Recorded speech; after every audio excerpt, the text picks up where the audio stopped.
Halo pemirsa GPR TV, saat ini saya tengah berada di kawasan Nusa Dua Bali, Indonesia dalam rangka perhelatan KTT G20 Indonesia. Kementerian dan lembaga ini terus bersinergi untuk menyukseskan KTT G20 Indonesia. Dan dalam hal ini PT PLN ini telah memastikan kesiapan seluruh infrastruktur kelistrikan dan juga telah memastikan personel telah siap untuk mendukung perhelatan KTT G20. Seperti apa saja persiapan yang dilakukan oleh PT PLN? Kita akan membahasnya hari ini bersama dengan Bapak Ida Bagus Ariwardana selaku Ketua Keandalan PLN KTT G20. Kabar sehat Pak Ari? Sehat. Sehat selalu Pak Ari. Pak Ari, mengenai perhelatan KTT G20, apa saja yang telah dipersiapkan oleh PT PLN untuk menyukseskan KTT G20 Pak Ari? Silakan. Oke. Terima kasih Mbak Bilkis. Jadi Mbak Bilkis ini ada di ruang kontrolnya PLN nih. Banyak ada monitor-monitor, kita bisa melakukan monitoring kepada kesiapan PLN ya. Jadi pertama Mbak Bilkis, jadi PLN salah satu dari BUMN yang mendukung KTT G20 ini. Kemudian bagaimana PLN untuk menjaga kelistrikan pasokan yang andal tanpa kedip untuk venue-venue khususnya di Bali. Nah, persiapan yang sudah dilakukan itu sebetulnya dari awal tahun 2022 sampai dengan saat ini, mulai dari kesiapan pembangkit, kemudian ada kesiapan transmisi, ada kesiapan kemudian distribusi, venue-venue, dan satu utama lagi yang baru ada SPKLU. Nanti mungkin Pak Bilkis akan melihat SPKLU-nya kita, walaupun di sini kita bisa monitor tuh Pak Bilkis, jadi kita bisa monitor lokasi SPKLU mana yang sedang dipakai, kemudian kita juga bisa memonitor venue-venue, bahkan operasi sistem di pembangkit di Bali itu kita siapkan. Nah, kedua, Mbak Bilkis, bahwa untuk memperkuat sistem Bali, kita menambah satu kapasitas pembangkit 100 mega. Itu relokasi dari Grati ke Pesanggaran. Itu kita sudah operasi, sehingga kekuatan kapasitas pembangkit di Bali menjadi 1.400 lebih. Nah, beban puncak di Bali diperkirakan pada saat nanti KTT itu sekitar 980, sehingga sebenarnya kita masih cukup spare untuk menjaga kondisi bahwa beban di Bali kita masih bisa amankan. Nah, yang penting juga Mbak Bilkis, venue tempat kepala negara, kemudian venue tempat acara di Apurva, kemudian ada di GWK, kemudian ada di Mangrove, itu juga kita siapkan dengan namanya UPS atau anti kedip. Nah, itulah yang membantu PLN menjaga pasokan. Baik, kalau boleh tahu nih Pak Ari, mengenai comment center yang ada di sini, apakah ini terus beroperasi 24 jam, memantau begitu bagaimana SPKLU ini bekerja, kemudian apa saja yang dilakukan yang ada di sini Pak? Ini teman-teman yang piket siaga 24 jam 2 shift. Jadi mereka sudah mulai tanggal 10 kemarin standby di sini, tapi bukan di posko ini saja ya. Di venue-venue kita ada 62 lokasi venue yang di standby-kan petugas piket kita selama 24 jam.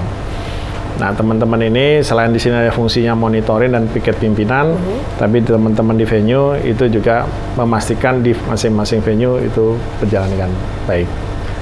Kemudian dengan kesiapan dari SDM teknisi listrik ini, bagaimana kesediaan dari SDM untuk menangani kelistrikan yang ada, Pak? Nah, jadi Mbak Bilkis, jadi Bali itu tidak terpisah dari Jawa.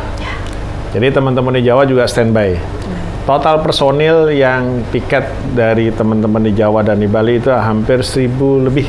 1.000 lebih? Mereka akan standby siaga selama periode tanggal 10 sampai 18. Nah, artinya bahwa teman-teman kita sudah siap, dan kemarin tanggal 1 November kita sudah apel siaga memastikan kawan-kawan siap melaksanakan untuk acara ini supaya berjalan dengan baik. Baik, 1.000 petugas dikerahkan, kemudian juga keamanan listrik ini masih dalam batas aman, begitu ya Pak Ari? Dan Pak Ari boleh dijelaskan sedikit kepada pemirsa mengenai SPKLU ini, di Bali ini tersebar di berapa tempat, kemudian bagaimana jika ada pengendara begitu yang ingin mengisi listriknya di sini, bagaimana? Nah, jadi mungkin sekaligus bahwa mobil delegasi ternyata semua mobil listrik. Mobil operasional juga mobil listrik. Jadi mobilnya jenisnya adalah Hyundai, kemudian ada Toyota, kemudian ada juga Lexus. Nah, kemudian ada mobil operasional merek Wuling. Nah, itu kita siapkan saat ini tambahan 66 SPKLU namanya Ultra Fast Charging. Ultra Fast Charging. Jadi hanya cukup waktunya tidak sampai 20 menit, itu sudah penuh.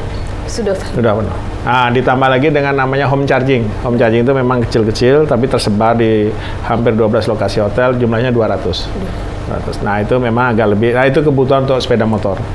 Mobil delegasi hampir lebih dari 600, kemudian motor itu hampir dengan 300, kemudian ada kendaraan operasional wuling itu juga hampir 300, itu yang kita dukung untuk bisa secara mobil operasional delegasi kita bisa bantu untuk pengecasannya. Demikian Pak Bagus. Bagaimana dengan biaya dan cara bayar yang akan diterapkan oleh para pengendara yang ingin mengisi daya listrik ya Bapak? Silakan. Ya, jadi kita sudah punya MOU dengan Kementerian Perhubungan untuk biaya itu semua ditanggung oleh panitia Kementerian Perhubungan. Kita menyiapkan peralatan, ada nanti saya tunjukkan bahwa setiap mobil yang dicas itu berapa yang rupiah yang dipergunakan.